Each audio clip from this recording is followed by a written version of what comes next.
So hello students, എൻ്റെ പേര് Sarath. So നമ്മൾ ഇന്ന് സെൽ ദ യൂണിറ്റ് ഓഫ് ലൈഫിന്റെ മൂന്നാമത്തെ വോളിയമാണിത്. ഇതിനു മുമ്പ് നമ്മൾ 2 വോളിയം ചെയ്തിരുന്നു. അതിൽ നമ്മൾ സെല്ലുകളെ പറ്റി കുറെ പഠിച്ചിരുന്നു. പ്രൊക്കാരിയോട്ടിക് സെൽ അവിടെ തീർത്തിട്ടുണ്ടായിരുന്നു. യുക്കാരിയോട്ടിക് സെല്ല് തുടങ്ങി സെൽ മെംബ്രെയിനും സെൽ വോളും നമ്മൾ പരിചയപ്പെട്ടിരുന്നു. ഇതിപ്പോ അതിന്റെ കണ്ടിന്യൂഷൻ ആണ്. ആ 2 വീഡിയോസും കണ്ടതിന് ശേഷം ഈ വീഡിയോയിലേക്ക് വരിക. ഓക്കെ, അപ്പൊ നമ്മൾ ഇന്ന് യുക്കാരിയോട്ടിക് സെല്ലിന്റെ ബാക്കിയുള്ള ഓർഗനൈൽസ് അതിന്റെ ഇന്റേണൽ സ്ട്രക്ചർ ഒക്കെ നമ്മൾ ഇന്ന് പഠിക്കാൻ പോവാണ്. സോ മെയിൻലി നമ്മൾ ഇന്ന് എൻഡോ മെംബ്രെയിൻ സിസ്റ്റം എന്താണെന്ന് അറിയാൻ പോവാം. അപ്പോ എന്താണ് എൻഡോ മെംബ്രെയിൻ സിസ്റ്റം? എൻഡോ എന്ന് വെച്ചാൽ within what, within the membrane ഒരു സിസ്റ്റം ഉണ്ട്. അതെന്താ നോക്കാം. ഇതില് ഈ യുക്കാരിയോട്ടിക് സെല്ലിന്റെ ഉള്ളിൽ കുറെ ഓർഗനൈൽസ് ഉണ്ട്. എല്ലാ ഓർഗനയിലും അതിൻ്റെതായ ഫങ്ഷനിൽ ഡിസ്റ്റിങ്ക്ട് ആണ്, സ്ട്രക്ചറൽ ഡിസ്റ്റിങ്ക്ട് ആണ്, എല്ലാം ഡിസ്റ്റിങ്ക്ട് ആണ്. പക്ഷെ എങ്കിലും ഇവർ ചെയ്തു വരുന്ന കാര്യങ്ങൾ, ഇവരുടെ ഫങ്ഷനിങ്, ഫിസിയോളജിക്കൽ ഫങ്ഷൻ വെച്ചിട്ട് ഒരു പറ്റം ഓർഗനൈൽസ് അവരെ ഒരു ഗ്രൂപ്പായിട്ട് നമുക്ക് തിരിക്കാം. അതാണ് ഈ endo membrane system. So each organelle of the endomembrane system is distinct in terms of its structure and function. ബാക്കി എല്ലാ ഓർഗനൈനെ പോലെ ഇതിലുള്ള ഓർഗനൈൽസുകളും ഡിസ്റ്റിങ്ക്ട് ആണ്. പക്ഷേ ഇവരെ വർക്ക് ചെയ്യുന്നത് ഒരുമിച്ച് വർക്ക് ചെയ്യുന്ന പോലെ, അതായത് അവരുടെ ഫങ്ഷൻസ് എല്ലാം കോർഡിനേറ്റഡ് ആണ്. അത് ഏതൊക്കെ ഓർഗനൈൽ ഉണ്ട്? Endoplasmic reticulum, ER or endoplasmic reticulum, Golgi complex or Golgi apparatus, lysosome and vacuole. ഈ 4 ഓർഗനൈൽസ് യൂക്കാരിയോട്സിലുള്ള മെംബ്രെയിൻ ബൗണ്ട് ഓർഗനൈൽസ് ആണ്. ഇവരുടെ ഫങ്ഷൻ വെച്ചിട്ട് അതൊരു കോർഡിനേറ്റഡ് രീതിയിലാണ് ഇവർ വർക്ക് ചെയ്യുന്നത്. അതുകൊണ്ട് തന്നെ ഇവരെ എൻഡോ മെംബ്രെയിൻ സിസ്റ്റം എന്നാണ് അറിയപ്പെടുന്നത്.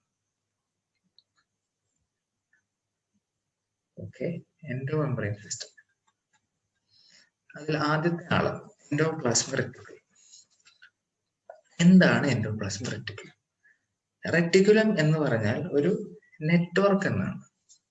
അപ്പോ ഈ ഓർഗനയിൽ കാണപ്പെടുന്നത് ഒരു കുറെ ട്യൂബ്യൂൾസും കുറെ ട്യൂബുകളും ഉള്ള, കുറെ ട്യൂബുകൾ അങ്ങോട്ടും ഇങ്ങോട്ടും ഇരിക്കുന്ന ഒരു നെറ്റ്വർക്ക് പോലെ within the plasma, within the cytoplasm കാണപ്പെടുന്ന ഒരു ഓർഗനയിലാണ്. ഇതിനെ രണ്ടായിട്ട് നമുക്ക് ഇതിനെ തിരിക്കാം. റഫ് എൻഡോപ്ലാസ്മിക് റെറ്റിക്കുലവും ഉണ്ട്, സ്മൂത്ത് എൻഡോപ്ലാസ്മിക് റെറ്റിക്കുലവും ഉണ്ട്. Okay, so they are network of reticulum of, reticulum എന്ന് പറഞ്ഞാൽ നെറ്റ്വർക്ക് എന്നാണ്. Network or reticulum of tiny tubular structures scattered in the cytoplasm. അതാണ് എൻഡോപ്ലാസ്മിക് റെറ്റിക്കുലം. അപ്പോ ഈ എൻഡോപ്ലാസ്മിക് റെറ്റിക്കുലം അതിങ്ങനെ ട്യൂബ്യൂൾസ് ആയിട്ട് ഇങ്ങനെ ഇരിക്കുകയാണ്. അപ്പോൾ അതിന്റെ ഒരു ട്യൂബ് ഇങ്ങനെ ഉണ്ടെങ്കിൽ ഇത് വെളിയിൽ സൈറ്റോപ്ലാസം ആയിരിക്കുമല്ലോ. അപ്പോൾ ഈ മൊത്തം സൈറ്റോപ്ലാസത്തിന് ഈ ട്യൂബ്യൂൾ ഇരിക്കുന്നത് കൊണ്ട് തന്നെ എക്സ്ട്രാ ലൂമിനൽ, ഇത് ആ ഓർഗനൈലിന്റെ ലൂമൻ അല്ലെങ്കിൽ സ്പേസ് അല്ലെങ്കിൽ ക്യാവിറ്റി എന്ന് വിളിക്കാം. അപ്പോൾ ഇത് ലൂമിനൽ സ്പേസ് ആയി, വെളിയിലുള്ളതല്ല ലൂമന്റെ വെളിയിൽ, അതായത് എക്സ്ട്രാ ലൂമിനൽ സ്പേസ് എന്നും. അപ്പൊ അങ്ങനെ ഈ ഓർഗനൈല് രണ്ടായിട്ട് ആ സ്പേസിനെ വേർതിരിക്കുന്നു. അപ്പോൾ 2 ഉണ്ടെന്ന് പറഞ്ഞു, റഫും സ്മൂത്തും. നമ്മളതിനെ പഠിക്കാൻ പോകും. ഇതാണ് ന്യൂക്ലിയസ്. ഈ ന്യൂക്ലിയസിന് ചേർന്നിരിക്കുന്ന ആളാണ് മിക്കപ്പോഴും ഈ എൻഡോപ്ലാസ്മിക് റെറ്റിക്കുലം. ഈ സെൽ ന്യൂക്ലിയർ എൻവലപ്പിന്റെ കണ്ടിന്യൂവേഷൻ ആയിട്ടാണ് ഈ എൻഡോപ്ലാസ്മിക് റെറ്റിക്കുലം യൂഷ്വലി കാണാറ്. ഇതിൽ ഈ ഒരു ഭാഗം ആൾക്കാർ ഒന്ന് ശ്രദ്ധിച്ചു കഴിഞ്ഞാൽ അവരുടെ മേളിൽ ഇങ്ങനെ കുറെ കുത്തു സാധനമുണ്ട്. അതെന്താണ്? റൈബോസോം എന്ന് പറയുന്ന ഓർഗനൈലാണ്.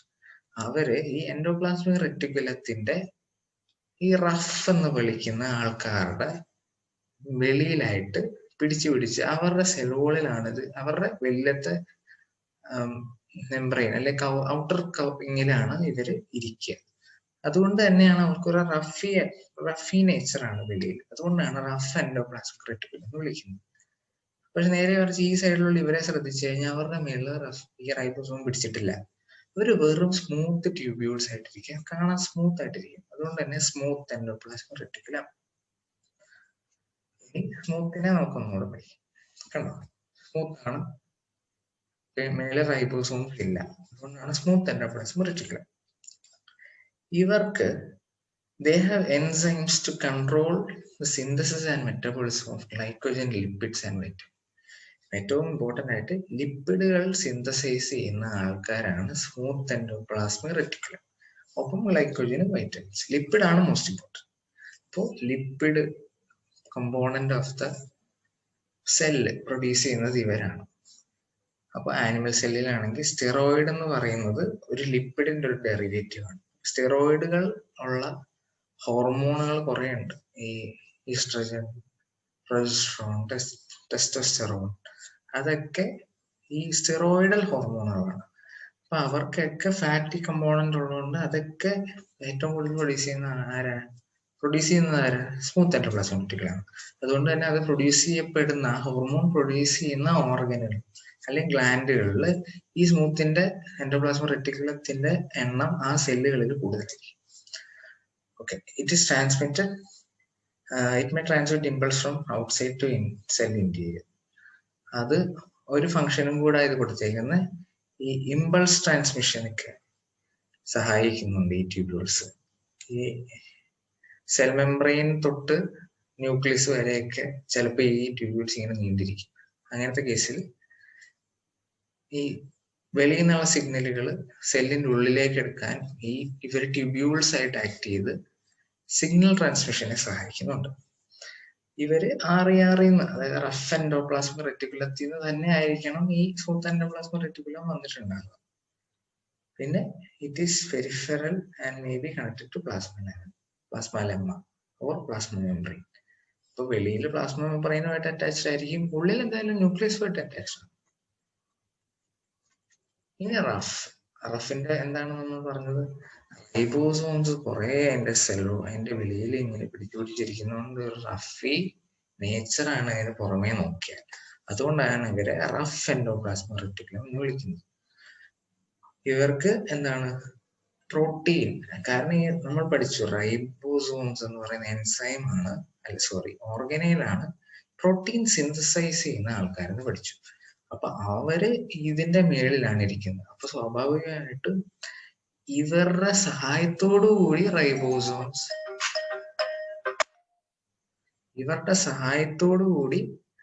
റൈബോസോംസ് ഇത് സിന്തസൈസ് ചെയ്യുന്നു, എന്ത് പ്രോട്ടീൻ. അപ്പൊ ഇവരുടെ സഹായത്തോടു കൂടിയാണ് പ്രോട്ടീൻ സിന്തസിസ്. അതുകൊണ്ട് തന്നെ ദേ help in protein elaboration of proteins and other enzymes. Enzymes എന്താണ്? ബയോളജിക്കലി ഉള്ള ബയോകെമിക്കൽ റിയാക്ഷനുകളുണ്ട്, നമ്മുടെ ഉള്ളിൽ കുറെ റിയാക്ഷൻ നടക്കുന്നുണ്ട്. അതിനെയൊക്കെ നടത്താൻ ആവശ്യമുള്ള സഹായം ചെയ്യുന്ന സബ്സ്റ്റൻസുകളുണ്ട്, അല്ലെങ്കിൽ കാറ്റലിസ്റ്റ് എന്ന് വിളിക്കാം. ബയോളജിക്കൽ കാറ്റലിസ്റ്റുകളാണ് എൻസൈംസ്.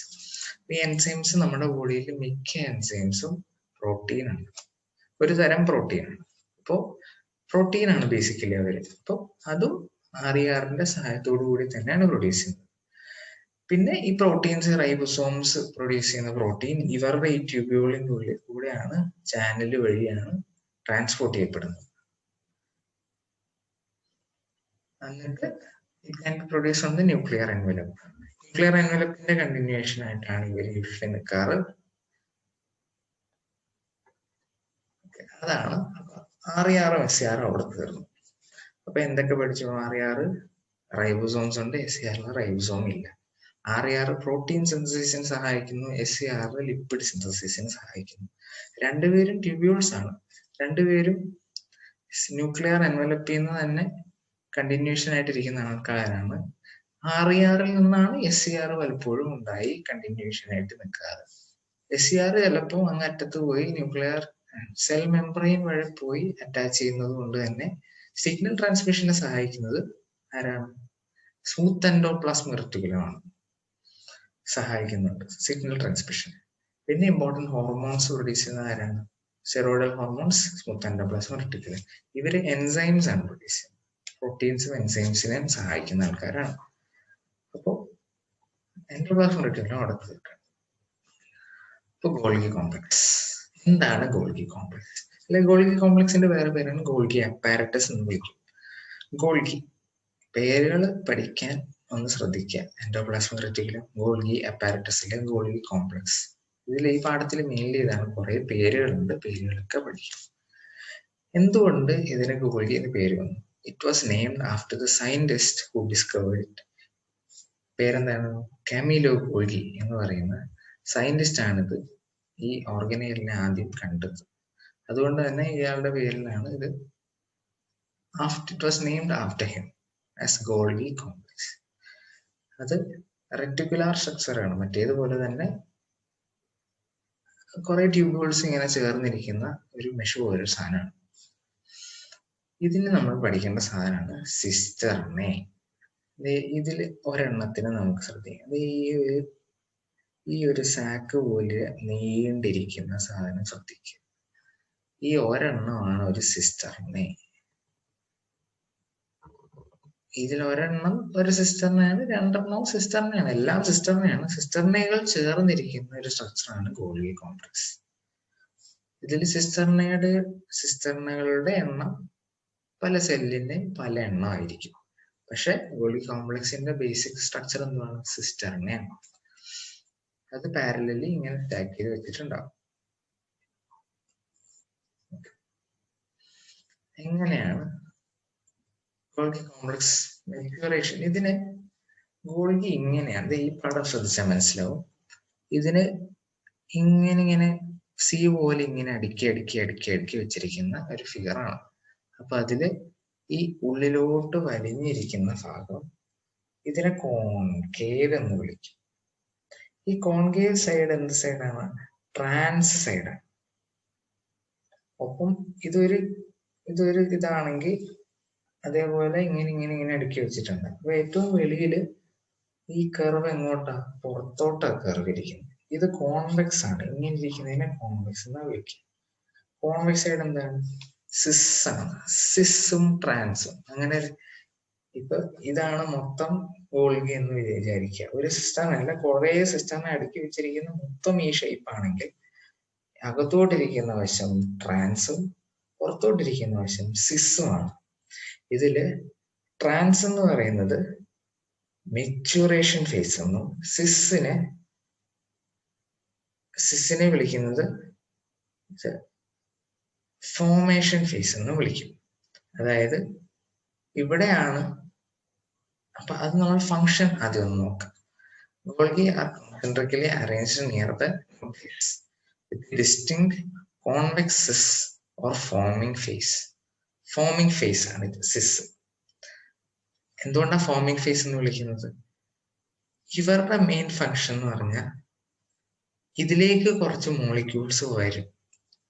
കുറേ മോളിക്യൂൾസ് ഇതുവഴി കയറാൻ പോവാണ്. ഇതിന്റെ ഉള്ളിൽ മോഡിഫൈ ചെയ്യപ്പെടേണ്ട മോളിക്യൂൾസുകൾ ഇതിലേക്ക് വരാൻ പോവാണ്. വരുന്നത് ഏത് സൈഡിലാണ്? സിസ് ഫേസിലാണ്. അതുകൊണ്ടാണ് ഇതിനെ ഫോമിംഗ് ഫേസ് എന്ന് വിളിക്കുന്നത്. ഇവര് പോകുന്നത് ഏത് വശത്തൂടെയാണ്? ട്രാൻസ് ഫേസിൽ കൂടെ. അതുകൊണ്ടാണ് ഇതിനെ മെച്യൂറേഷൻ. ആ വരുന്ന മോളിക്യൂൾ ഇവിടാണ് ഫോം ചെയ്യാൻ തുടങ്ങുന്നത്.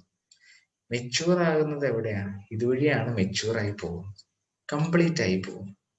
അപ്പോൾ ഇത് formation phase or forming phase, ഇത് മെച്യൂറേഷൻ ഫേസ്, ഇത് സിസ് ഫേസ്, ഇത് ട്രാൻസ് ഫേസ്. അപ്പൊ അങ്ങനെയാണ് സിസ്റ്റർനെകൾ ഇങ്ങനെ അറേഞ്ച് ചെയ്ത് വെച്ചിരിക്കുന്നത്. Golgi apparatus perform the function of packaging and കുറച്ച് മോഡിഫിക്കേഷനും ഉണ്ട്. ഗോൾഗിയുടെ മെയിൻ ഫംഗ്ഷൻ പാക്കേജ് ചെയ്യുക. അതായത് ഈ റൈബോസോംസ് അല്ലെ എൻഡോപ്ലാസ്മിക് റെറ്റിക്കുലം വഴി പ്രൊഡ്യൂസ് ചെയ്യപ്പെടുന്ന പ്രോട്ടീൻസും ഫാറ്റുകളും അത് ഈ ഗോൾഗിയിൽ വരും. എന്തിനു വേണ്ടി? പാക്കേജ് ചെയ്തൊരു ഫിനിഷ്ഡ് പ്രൊഡക്റ്റ് ഡെലിവർ ചെയ്യാൻ വേണ്ടി. കംപ്ലീറ്റ് ആയിട്ട് മൊത്തം സിന്തസൈസ് ചെയ്ത് കഴിഞ്ഞിട്ടുണ്ടാവില്ല. അപ്പൊ അതിനെ കറക്റ്റ് രീതിയിൽ അതിന്റെ കോൺസെൻട്രേഷൻ ഒക്കെ ശരിയാക്കി കംപ്ലീറ്റ് ആക്കി പാക്കേജ് ചെയ്ത് അയക്കുന്നതാണ്. നോക്കിയാൽ മനസ്സിലാവും. ഇത് SCR ഉം RER ഇരിക്കുന്ന അവിടുന്ന് വരേണ്ട പ്രോട്ടീൻസും സാധനങ്ങളൊക്കെ ഇതുവഴി എവിടെ കയറി? ഇതാണ് സിസ് ഫേസ്. സിസ് ഫേസിൽ കൂടെ കയറി ട്രാൻസ് ഫേസിൽ കൂടെ മെച്യൂർ ചെയ്ത് പോയി അത് ഒന്നെങ്കിൽ സെല്ല് യൂട്ടിലൈസ് ചെയ്യും, അല്ലെങ്കിൽ പുറത്ത് സെല്ല് എവിടെയെങ്കിലും ഡെലിവർ ചെയ്യും. അപ്പൊ ആ മോഡിഫിക്കേഷൻ സാധനങ്ങൾ എവിടെയാ നടക്കുന്നത്? ഇതിന്റെ ഉള്ളിലാണ്. എന്തൊക്കെ മോഡിഫിക്കേഷൻസ് ആണ്? ഈ ഗ്ലൈക്കോ ഗ്രൂപ്പ്, ഗ്ലൈക്കോ എന്ന് പറയുന്നത് കാർബോഹൈഡ്രേറ്റ് ഗ്രൂപ്പാണ്. അതിനെ ഈ പ്രോട്ടീൻസിന്റെ കൂടെ ആഡ് ചെയ്യണം. ഇപ്പൊ ഗ്ലൈക്കോ പ്രോട്ടീൻ ഉണ്ടാക്കണം, ഒപ്പം ലിപ്പിഡിന്റെ കൂടെ ആഡ് ചെയ്യണം. ഇപ്പൊ ഗ്ലൈക്കോ ലിപ്പിഡ് ഉണ്ടാകും. അങ്ങനെ രണ്ട് മോളിക്യൂൾസ് ഇവര് റോ ആയിട്ട് വരുന്ന പ്രോട്ടീനെയും ലിപ്പിഡിനെയും ഇവര് മോഡിഫൈ ചെയ്ത് ഗ്ലൈക്കോ പ്രോട്ടീനെയും ഗ്ലൈക്കോ ലിപ്പിഡും ആക്കിയൊക്കെ മാറ്റും. അപ്പൊ അങ്ങനെ മോഡിഫൈ ചെയ്ത് ശരിയാക്കുന്ന പ്രൊഡക്റ്റ് ഇവര് പാക്കേജ് ചെയ്ത് അയക്കും. അപ്പൊ a number of proteins synthesized by the ribosomes on the endoplasmic reticulum are modified in the cisternae before they are released from it in the via the transphase. So Golgi apparatus is an important site for formation of glycoproteins and glycolipids. Glycoprotein and glycolipid എവിടെ ഉണ്ടാകുന്നു? അത് formation ആണ് ഇവിടെ. അതിന്റെ raw material synthesise ചെയ്യുന്നത് ഇവിടെ അല്ല. അത് എൻഡോപ്ലാസ്മിക് റെറ്റിക്കുലത്തിൽ നിന്ന് വരുന്നതിനെ ഇങ്ങനെ ആക്കി അയക്കുന്നു. ഇത്ര ഓക്കെ. അപ്പൊ എൻഡോപ്ലാസ്മിക് റെറ്റിക്കുലം, സോറി, ഇതായിരുന്നു നമ്മൾ പഠിച്ചുകൊണ്ടിരുന്നത്. എൻഡോപ്ലാസ്മിക് റെറ്റിക്കുലം കഴിഞ്ഞു, ഗോൾഗി ബോഡി കഴിഞ്ഞു. അപ്പൊ ആ എൻഡോ മെംബ്രെയിൻ സിസ്റ്റത്തിലെ മൂന്നാമത്തെ ആള് നമ്മൾ പരിചയപ്പെടാൻ പോവാണ്. അതാരാണ്? ലൈസോസോംസ്. ലൈസോസോംസിനെ കോമൺലി അറിയപ്പെടുന്ന ഒരു ടേം ഉണ്ട്, എന്ത്? സൂയിസൈഡ് ബാഗ്സ് എന്നാണ് ഇവരെ വിളിക്കുന്നത്. അത് നമുക്ക് അടിക്കാം, എന്തുകൊണ്ടാണ് അവരെ അങ്ങനെ വിളിക്കുന്നത്. ഇവര് ഈ കണ്ട ഈ കുഞ്ഞു കുഞ്ഞ് ഓർഗനൈസിനെ കാണാമോ? അവരാണ് ലൈസോസോംസ്. ലൈസോ അല്ലെ ലൈസിസ് എന്ന് പറഞ്ഞാൽ സ്പ്ലിറ്റ് ചെയ്യുക എന്നാണ് അർത്ഥം. They are single membrane bound small vesicular organelles rich in acid hydrolysis. ഹൈഡ്രോലക്റ്റിക് എൻസൈമുകൾ കുറെ ഉണ്ട് ഇവരുടെ ഉള്ളിൽ. ഇവര് ഒരു ലിക്വിഡ് അല്ലെങ്കിൽ ഈ എൻസൈംസുകൾ സ്റ്റോർ ചെയ്യുന്ന കുറെ വെസിക്കിൾ അല്ലെങ്കിൽ സാക്കാണ്, കുറെ സഞ്ചികളാണ്. ഇതിൽ എന്താണുള്ള ഹൈഡ്രോലക്റ്റിക് എൻസൈംസുകൾ, അല്ലെങ്കിൽ ഒരു തരത്തിൽ ആസിഡ് എന്ന് തന്നെ വിളിക്കാവുന്ന ആൾക്കാർ. അങ്ങനെ കുറെ സ്റ്റോർ ചെയ്ത് വെക്കുന്ന വെസിക്കിളുകളാണ്. ഇവരെ ആസിഡ് ഹൈഡ്രോളൈസ് എന്നാണ് വിളിക്കുന്നത്. കാരണം ആസിഡിക് കണ്ടീഷനുകളിലാണ് ഇവർ മെയിൻലി ഹൈഡ്രോളിറ്റിക് ആക്ടിവിറ്റി കാണിക്കുന്നത്, ഇതിൻ്റെ ഉള്ളിലെ എൻസൈം.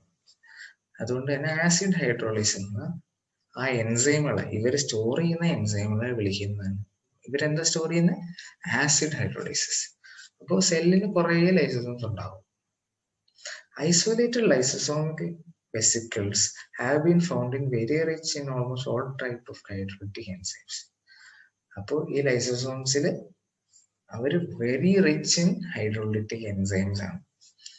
അപ്പോൾ അത് പല തരമുണ്ട്, ഓൾമോസ്റ്റ് 50 തരമുണ്ട് ഇതിൻ്റെ ഉള്ളിലുണ്ട്. കോമൺലി നമുക്ക് പറയുന്നത് പ്രോട്ടിയേസസ്, ലിപ്പേസസ്, ന്യൂക്ലിയേസസ്, അങ്ങനെയൊക്കെ പറയാം. എന്തിനേയും ഡൈജസ്റ്റ് ചെയ്യാൻ ശേഷിയുള്ള ഹൈഡ്രോളിറ്റിക് എൻസൈമുകൾ ഇവര് സ്റ്റോർ ചെയ്ത് വെക്കുന്നുണ്ട്. ഓക്കെ, അപ്പോ എന്താണ് ഹൈഡ്രോളിസിസ് എന്ന് നമുക്ക് നോക്കാം. ബയോകെമിക്കൽ റിയാക്ഷനുകളാണ് ഈ ഹൈഡ്രോളിസിസ് എന്ന് പറയുന്നത്. ഹൈഡ്രോളിറ്റിക് എൻസൈമുകൾ, ഹൈഡ്രോളിസിസ് നടത്തുന്ന എൻസൈമുകൾ അവരെന്താ ചെയ്യുക? കാറ്റലൈസ് എന്ന് വെച്ചാൽ ആ റിയാക്ഷൻ നടക്കാൻ സഹായിക്കുന്ന ആൾക്കാരെയാണ് കാറ്റലൈസ് എന്ന് വിളിക്കുന്നത്. നമ്മുടെ ബോഡിയിലെ വെളിയിലാണെങ്കിൽ അവരെ കാറ്റലൈസ് എന്ന്, നമ്മുടെ ബോഡിയിൽ അവരെ എൻസൈമുകൾ എന്നാണ് വിളിക്കുക.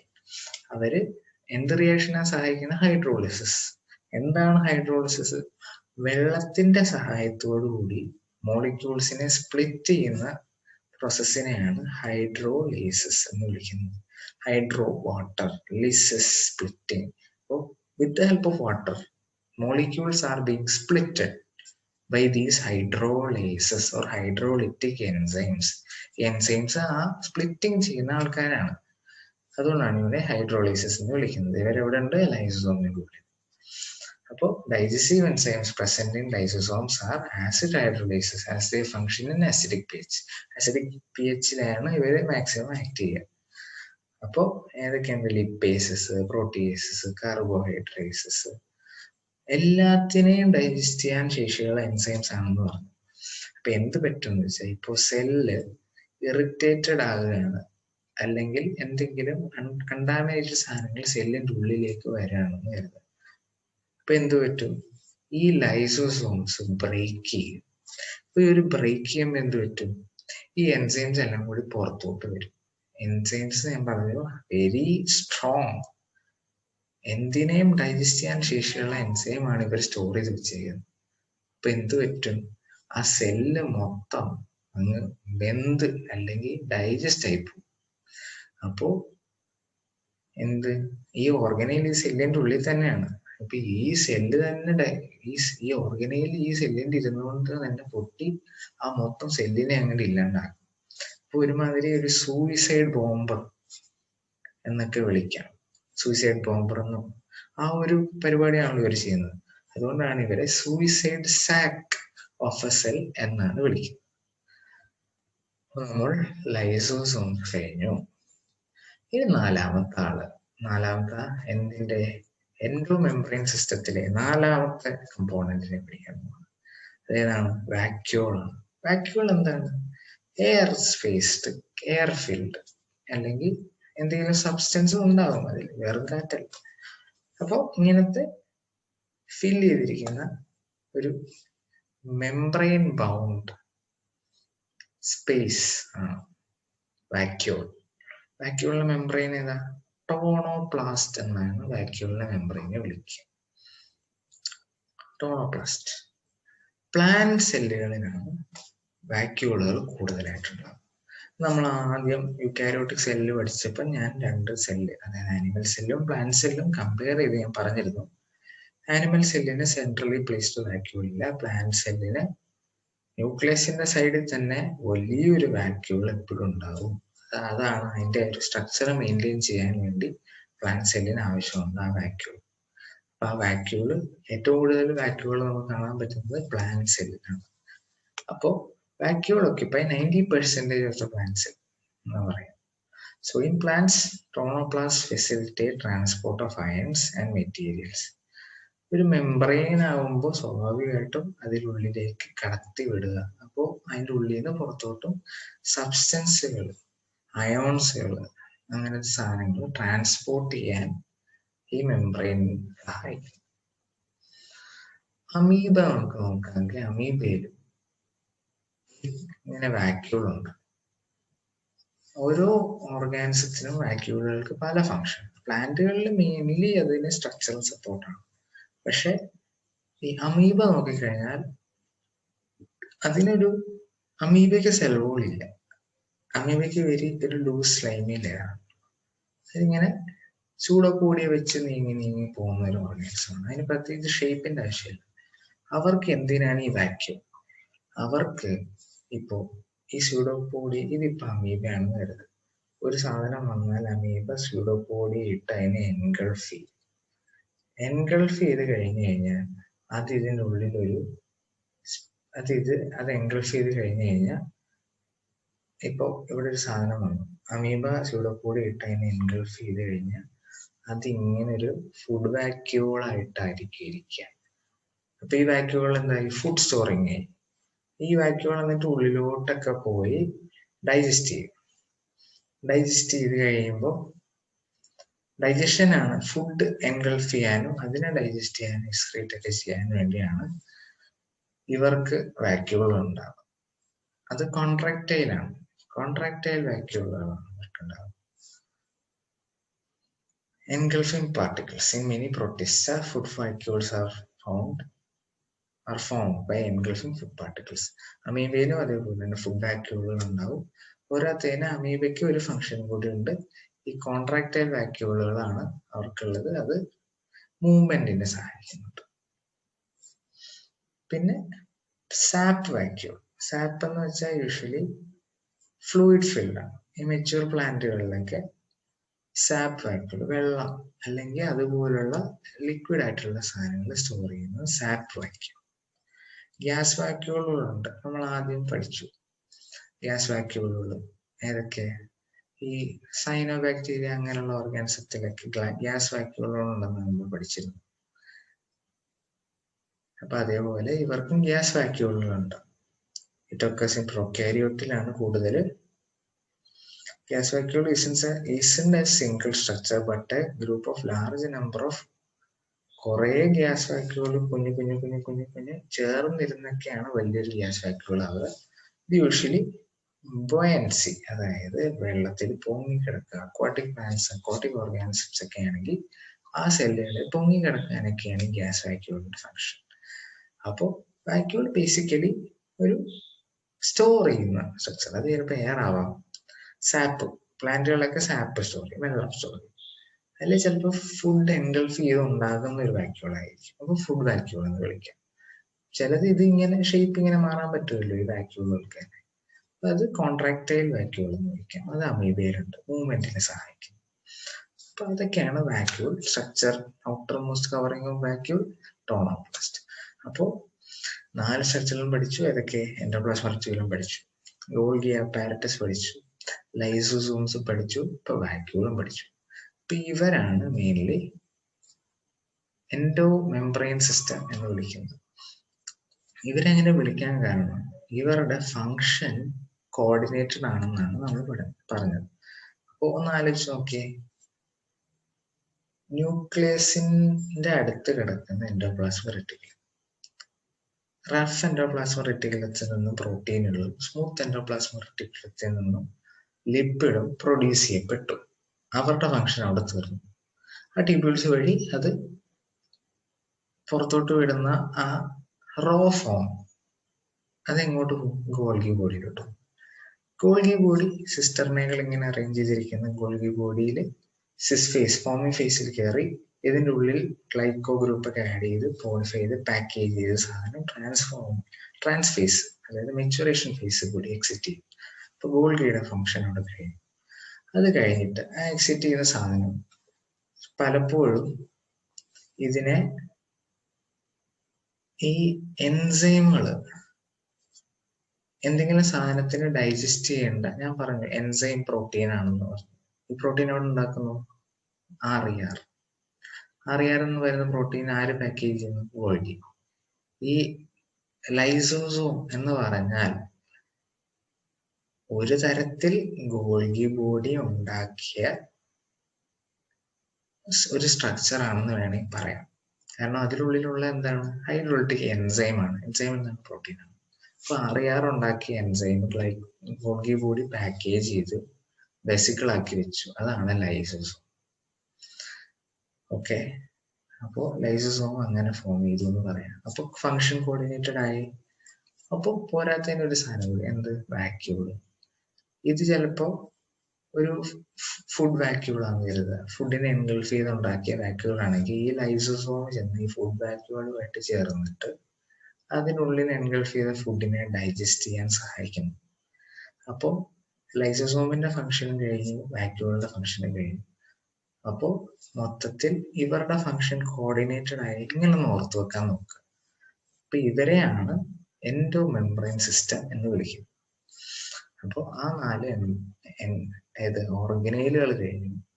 പക്ഷെ ഇവര് മാത്രമല്ല, ഇൻഡിപെൻഡന്റ് ആയിട്ട് ഫങ്ഷൻ ചെയ്യുന്ന വേറെ കുറെ ഓർഗനൈലുണ്ട്. നമുക്കൊരു 2 ആൾക്കാരെയും കൂടെ പരിചയപ്പെടും. നമുക്ക് ഒരാളെയും കൂടെ, മൈറ്റോകോൺട്രിയയും കൂടെ പഠിക്കും ഇന്നത്തെ ഇതിൽ. എന്താണ് മൈറ്റോകോൺട്രിയ? മൈറ്റോകോൺട്രിയ ഒരു പേരും കൂടെ ഉണ്ട്, എനർജി കറൻസി അല്ലെങ്കിൽ എനർജി പ്രൊഡ്യൂസിങ് ബാങ്ക് എന്നൊക്കെ വേണമെങ്കിൽ വിളിക്കാം. കാരണം എന്താണ്? ഇവിടെയാണ് ഒരു സെല്ലിന് വേണ്ട എനർജി എല്ലാം ഉൽപ്പാദിപ്പിക്കപ്പെടുന്നത്. അപ്പോൾ എന്താണ് മൈറ്റോകോൺട്രിയ? ഇത് ഇങ്ങനെ ഇരിക്കുന്ന, അതിൻ്റെ ഉള്ളിൽ കുറേ ഉള്ളിലോട്ട് കയറിയിരിക്കുന്ന സ്ട്രക്ചേഴ്സ് ഉണ്ട്. ഈ കയറിയിരിക്കുന്ന ഓരോത്തിനെ എന്ത് വിളിക്കും? ക്രിസ്റ്റ എന്നാ വിളിക്കുക. ഈ ഒരെണ്ണത്തിന് ക്രിസ്റ്റ എന്നാ വിളിക്കുക. So each mitochondria is a double membrane bound structure. അതിനൊരു ഔട്ടർ മെംബ്രെയിൻ ഉണ്ട്, അതിനൊരു ഇന്നർ മെമ്പറൈനും ഉണ്ട്. ഈ ഇന്റർ മെമ്പറൈനിന്റെ ഉള്ളിൽ എന്താണ് മാട്രിക്സ് എന്ന് വിളിക്കാം. ഔട്ടർ മെമ്പറൈൻ ഇതാണ്, ഇത് മാട്രിക്സ്, ഇത് ഔട്ടർ മെമ്പറൈൻ, ഇത് ഔട്ടർ മെമ്പറൈൻ, ഇത് ഇന്നർ മെമ്പറൈൻ. ഇന്നർ മെമ്പറൈൻ്റെ ഉള്ളിൽ മാട്രിക്സ്, രണ്ട് മെമ്പറൈൻ്റെ ഇടയിലുള്ള സ്പേസ് ഇന്റർ മെമ്പറൈൻ സ്പേസ്. കുറെ ക്രിസ്റ്റ ഇങ്ങനെ ഉള്ളിലോട്ട് ഇങ്ങനെ കയറിയിരിക്കും, പല്ലിങ്ങനെ ഇരിക്കുന്നു. ഈ ക്രിസ്റ്റകള് എന്ത് ചെയ്യും? സ്പേസ് ഇൻക്രീസ് ചെയ്യും. പോരാത്തതിന് കുറെ എൻസൈമുകൾ ഈ ക്രിസ്റ്റകളുടെ ഈ ഫോൾഡിങ്ങിലൊക്കെ ഇരിപ്പുണ്ടാവും. ഈ എനർജി പ്രൊഡ്യൂസ് ചെയ്യേണ്ട എൻസൈമുകൾ. അതായത് ഒരു എനർജി പ്രൊഡ്യൂസിങ് യൂണിറ്റ് ആണ് ഈ F0 F1 പാർട്ടിക്കിൾ എന്ന് പറയുന്നത്. അത് നിങ്ങൾ അടുത്ത ഒരു പാഠം കൂടെ ഉണ്ട് നമുക്ക്. ഈ എനർജി പ്രൊഡക്ഷനെ ATP ഒക്കെ പഠിക്കുന്ന ഡീറ്റെയിൽ ആയിട്ട് പഠിക്കുന്നതിൽ നമ്മൾ ഇതിനെ നന്നായിട്ട് പഠിക്കും. നമുക്ക് ഷോർട്ടായിട്ട് മൈറ്റോകോൺട്രിയ എന്താണ്? Energy producing organelle. Mitochondria are the sites of aerobic respiration. Respiration is a process by which energy is produced. So they produce cellular energy in the form of എങ്ങനെ എനർജി സ്റ്റോർ ചെയ്യുന്നതും produce ചെയ്യുന്നത് ATP, adenosine triphosphate എന്ന് പറഞ്ഞ ഒരു മോളിക്യൂളിന്റെ രൂപത്തിലാണ് energy produce ചെയ്യുക. So they are called powerhouses of the cell. Matrix also has DNA. ഇതിലെ ഈ ഓർഗനൈലിന് ഒരു പ്രത്യേകതയുണ്ട്. ഇതിൻ്റെതായ ഒരു DNA ഉണ്ടാവും. ന്യൂക്ലിയസിൽ നല്ലൊരു DNA, ഒറിജിനൽ DNA അവിടെ ഇരിപ്പുണ്ട്. പോരാത്തതിന് ഇതിൻ്റെ ഉള്ളിൽ കുറച്ച് DNA, ഇതിൻ്റെതായ DNA കുറച്ചുണ്ടാവും. പിന്നെ കുറച്ച് RNA മോളിക്യൂൾസ് ഉണ്ട്, റൈബോസോംസ് ഉണ്ട്. അപ്പോൾ എന്തുണ്ടാവും? അതിൻ്റെതായ പ്രോട്ടീൻ സിന്തസൈസിങ് യൂണിറ്റുകളും ഉണ്ട്. അപ്പോൾ ഇവർക്ക് തന്നെ ഡിവൈഡ് ചെയ്യാനുള്ള എബിലിറ്റി ഉണ്ട്. ബാക്കി എല്ലാ ഓർഗനൈലുകളും പ്ലാസ്റ്റിഡും ഉണ്ട്, ഇതേപോലെ തന്നെയാണ്. ഇവർക്ക് രണ്ടുപേർക്കും ഇവരുടേതായ DNA, RNA, protein producing unit ഒക്കെ ഉള്ളത് കൊണ്ട് തന്നെ ഇവരുടെ ഡിവിഷൻ, ഇവരിങ്ങനെ ഫിഷൻ വഴിയൊക്കെ ഡിവൈഡ് ചെയ്യുന്നത് സെല്ലുലാർ ന്യൂക്ലിയസിന്റെ കൺട്രോളിലല്ല. ഇൻഡിപെൻഡന്റ് ആയിട്ട് ഇവര് ഡിവൈഡ് ചെയ്യാനുള്ള എബിലിറ്റി ഉള്ളവരാണ്. സെൽഫ് റെപ്ലിക്കേറ്റിംഗ് എബിലിറ്റി ഇവർക്കുണ്ട്. ഇവർക്ക് റെപ്ലിക്കേറ്റ് ചെയ്യാം during cell division. Cell divide ചെയ്യുമ്പോൾ തന്നെ ഇവരെ ഡിവൈഡ് ചെയ്യും. ഓക്കെ, അപ്പൊ അത്രയും സാധനങ്ങൾ ഇവർക്കുള്ളിലുണ്ട്. അപ്പോ ഇവരെ എന്താന്ന് വിളിക്കുന്നത്? എനർജി കറൻസി അല്ലെങ്കിൽ power houses of the cell എന്നാണ് വിളിക്കുന്നത്. അപ്പോ മൈറ്റോകോൺട്രിയ അവിടെ തീർന്നു. Outer structure, outer most covering ഉണ്ട്, ഒരു ഔട്ടർ മെമ്പറൈൻ ഉണ്ട്, ഇന്നർ മെമ്പറൈൻ ഉണ്ട്. ഇന്നർ മെമ്പറൈൻ്റെ ഇൻഫോൾഡിങ്സ് സിസ്റ്ററിനെ വിളിക്കുക ക്രിസ്റ്റ എന്നാണ് വിളിക്കുന്നത്. അതിൻ്റെ ഉള്ളിലെ മെട്രിക്സ്, രണ്ട് മെമ്പറൈൻ്റെ ഇടയിലെ space inter membrane space. Inter മെമ്പറൈനിലാണ് കുറെ കുറെ ചാനലുകളും കുറെ എൻസൈമുകളും എനർജി പ്രൊഡ്യൂസിങ് യൂണിറ്റുകളും ഒക്കെ ഉണ്ട്. അത് വേറൊരു പാഠത്തിൽ നമ്മൾ ഡീറ്റെയിൽ ആയിട്ട് പഠിക്കാനുണ്ട്. ഇപ്പൊ ബ്രീഫ് ആയിട്ട് ഇത്രയും പഠിക്കുക. എനർജി എങ്ങനെയാണ് പ്രൊഡ്യൂസ് ചെയ്യുന്നത്? As in the form of ATP, adenosine triphosphate എന്ന് പറയുന്ന മോളിക്യൂളിലാണ് ATP സ്റ്റോർ ചെയ്ത് വെക്കുക. ഇത് ഇൻഡിപെൻഡന്റ്ലി ഡിവൈഡ് ചെയ്യാനുള്ള എബിലിറ്റി ഉണ്ടെങ്കിലും സെൽ ന്യൂക്ലിയസിന്റെ ഫുൾ കൺട്രോൾ അല്ല കേട്ടോ. ഇവർ ഫുള്ളി ചുമ്മാ അങ്ങ് ഡിവൈഡ് ചെയ്തിരിക്കില്ല. സെല്ലുലാർ ന്യൂക്ലിയസ്, അതായത് സെൻട്രൽ ന്യൂക്ലിയസിന്റെ അവർ ഡിവൈഡ് ചെയ്യുന്നതിന്റെ സിഗ്നലുകൾക്കൊപ്പമേ ഇവരും ഡിവൈഡ് ചെയ്യുള്ളൂ. ഇതിലെ ഡിവൈഡ് ചെയ്യാനുള്ള ഒരു എലമെന്റ് നമ്മുടെ സെൻട്രൽ ന്യൂക്ലിയസിനുള്ളിലായിരിക്കും ഉണ്ടാവുക. ബാക്കിയെല്ലാം ഇവർക്കുണ്ട്. ഫുള്ളി അപ്പം ന്യൂക്ലിയസിന്റെ കൺട്രോൾ അല്ലെന്നേ പറയാവൂ. ഫുള്ളി ഇൻഡിപെൻഡന്റ് എന്ന് പറയാൻ പറ്റില്ല. ഒരു കൺട്രോൾ നമ്മുടെ ന്യൂക്ലിയസിന്റെ ഉണ്ട്, ഒരു എലമെന്റ് ന്യൂക്ലിയസിന്റെ കയ്യിലാണ്, ബാക്കിയെല്ലാം ഇവര് തന്നെ ചെയ്യും. അപ്പോ അത്രയാണ് മൈറ്റോകോൺട്രിയയുടെ. പ്ലാസ്റ്റിഡ് ഇതേപോലെ തന്നെയാണ്. അപ്പോൾ നമ്മൾ ഇന്ന് എന്തൊക്കെ പഠിച്ചു? എൻഡോപ്ലാസ്മിക് റെറ്റിക്കുലം പഠിച്ചു. എൻഡോ മെമ്പറൈൻ സിസ്റ്റത്തിലെ ആൾക്കാരാണ് endoplasmic reticulum, Golgi body, vacuole, lysosomes പഠിച്ചു. പോരാതെ നമ്മൾ ഒരു ഓർഗനൈലും കൂടി പഠിച്ചു, മൈറ്റോകോൺട്രിയയും കൂടി പഠിച്ചു. അപ്പോൾ ഇത്രയാണ് നമ്മൾ ഈ ഒരു വീഡിയോയിൽ നമ്മൾ പഠിച്ചത്. നന്നായിട്ട് പോയി വായിക്കുക. ഈ ഒരു പോർഷനിലെ ഓരോ വാക്കുകളും NCERT ടെക്സ്റ്റ് ബുക്കിലെ പഠിച്ചിരിക്കണം, മസ്റ്റാണ്, വെരി ഇമ്പോർട്ടൻറ്റ്. അപ്പോൾ നന്നായിട്ട് പോയി വായിക്കുക. ബാക്കി നമ്മൾ ഒരു വീഡിയോ കൂടി ചെയ്യുന്നുണ്ടാവും. അപ്പോൾ see you again.